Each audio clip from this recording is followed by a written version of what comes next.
జ్ఞానం, ఆ జ్ఞానంతో సంఘం కట్టబడాలి.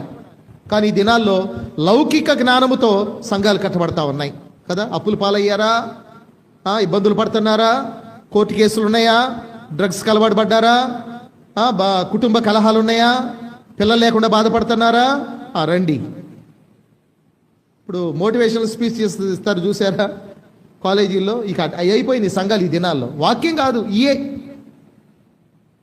ఆ అడ్వర్టైజ్మెంట్లు చూసినా, పోస్టర్స్ చూసినా, వాళ్ళు చెప్పేవి విన్నా, ఇక ఎప్పుడు చూసినా భార్యాభర్తల గొడవ గురించి, పిల్లల గురించి, పిల్లలు తప్పిపోవడానికి గురించి ఈ స్టోరీలు తప్ప బైబిల్ గురించి చెప్పేది లేదు.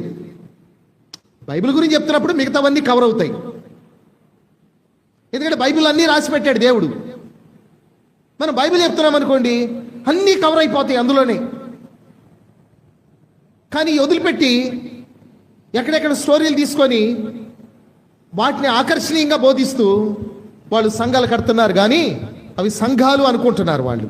ఎందుకంటే ఈ చివరి దినాల్లో విస్తారమైన ప్రజలు వెళ్ళే మార్గాన్ని విశాల మార్గం అన్నారు.